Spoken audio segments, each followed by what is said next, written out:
mystical magical creatures and my creatures of the night. Welcome to another TBT featuring Savannah, the 2-year-old, my youngest sister. So for this TBT, we're going to be taking it all the way back to middle school, 7th grade to be precise. And I was a resource room student in middle school, so that means I got taken out of the class to do like basic math and reading and other things, maybe a little social studies sometimes, whatever. And the one teacher that I had particularly didn't like me, and it was very obvious to everyone, and well, I should say to everyone except for the other teachers. No other teacher noticed that she didn't like me, but all the students realized she doesn't like me. There's a particular problem. But she gave us this one writing assignment, and she told us to freehand a poem about something that we like or something that we're good at, something I don't remember specifics. And so it's freehand. I like doing freehand poetry because there's no rules. And I was wrong. Apparently when this teacher says freehand, it means everything but freehand. Okay, so I actually saved the poem, and it's not because I'm a hoarder. I mean, yes, I do hoard things, but that's not the reason why I saved this. So I'm going to read you the poem. It looks like this. Okay, and so here we go. Title: I am a graceful dancer. I am a graceful dancer. I wonder if I'll win a championship. I hear the music in my head. I see the people. I see all the people smiling at me. I want to perform on Broadway. I am a graceful dancer. I pretend that I'm in a music video. I feel like a famous person. I touch the soul of music. I worry about missing a beat. I cry when I win a tournament. I am a graceful dancer. I understand when the teacher explains the hard moves. I say I'll never stop dancing. I dream that I can be a great dancer. I try to feel the music and move like a wave. I hope to be the best dancer in the USA. I am a graceful dancer. Now, what do you think about the poem by itself? Tell me down below, okay? But hear me this. This teacher took literally every line in the poem and changed it.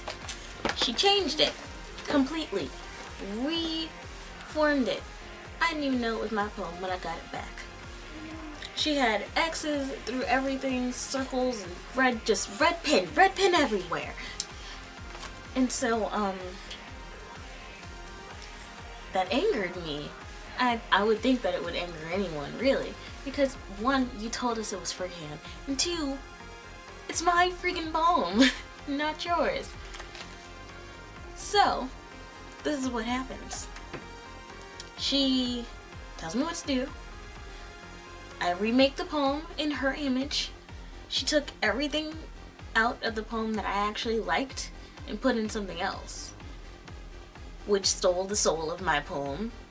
And then she got angry with me when I was being sassy about it. I don't think I want to change that, miss. No, but I like that part. But I didn't say that I wanted to be the best in the US.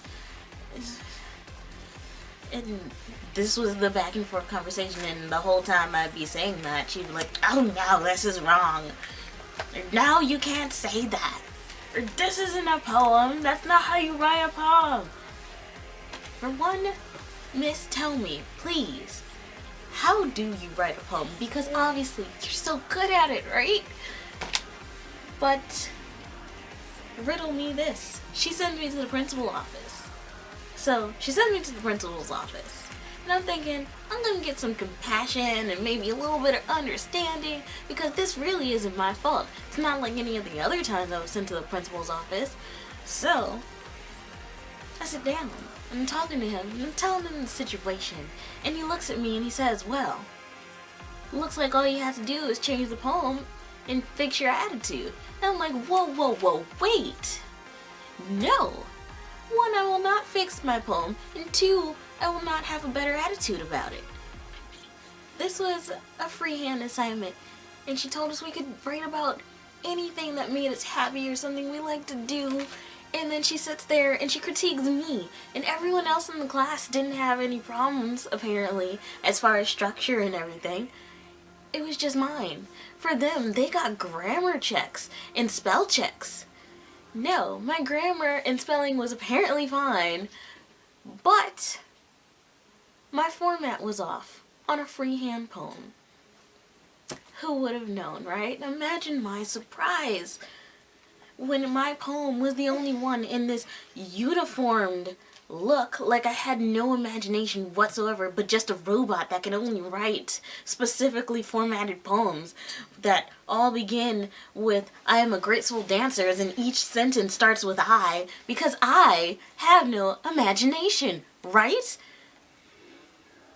So, I follow the principal's orders, and I fix it, and I somewhat lightly change my attitude from being snarky and mean to more sarcastic. So by the time I'm finished typing up the final draft, I write her name at the bottom instead of mine, because it wasn't my poem, it was hers, and I felt like I should give her credit for this. And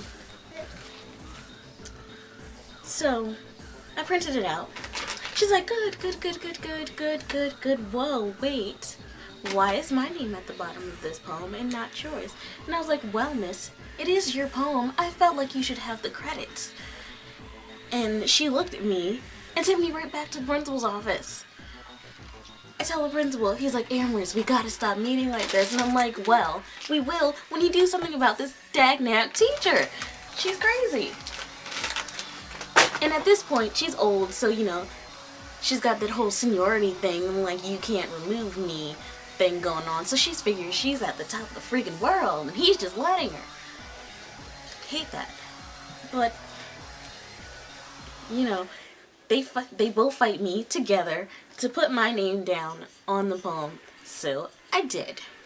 Then she puts it out in the hallway on the little boards, you know, for everyone to see how good we did and everything like that. And I got my friends and people who know me coming up to me like, oh my god, Amherst, of course you would write about dancing. You're such an awesome dancer.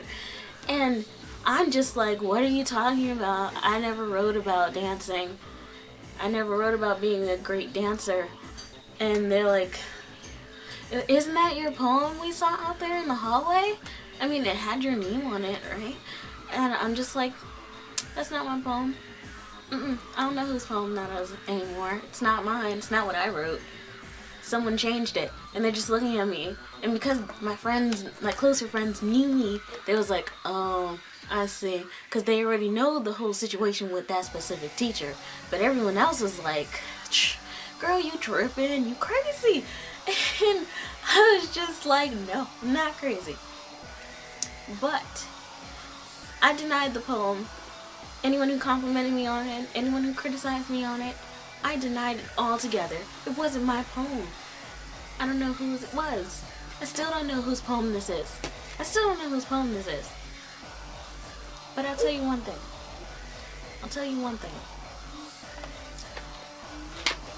This is a life lesson.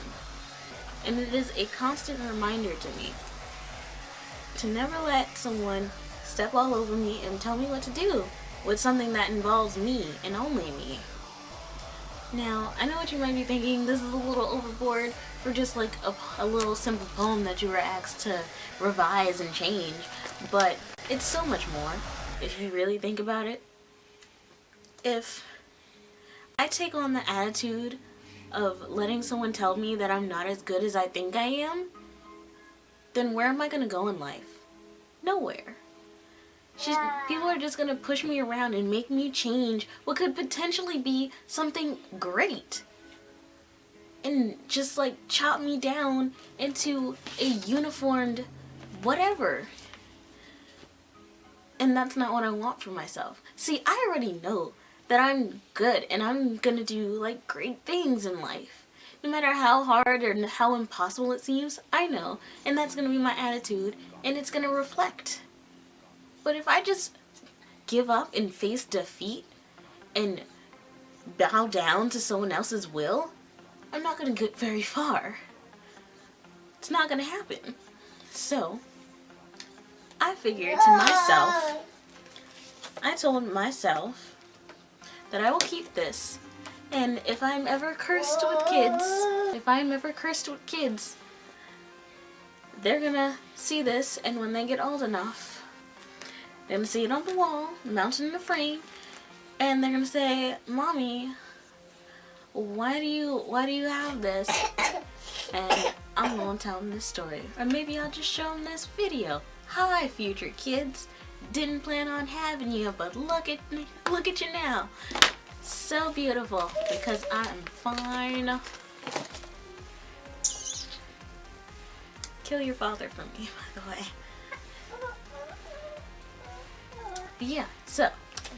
So wrapping it up. Don't let no one else tell you what to do. If you're gonna write a freehand poem, write a freehand poem, and don't let anyone change anything except spelling or grammar. Okay? Run your life. Run it your own way. Live it, love it, be it. Explosion. Bam.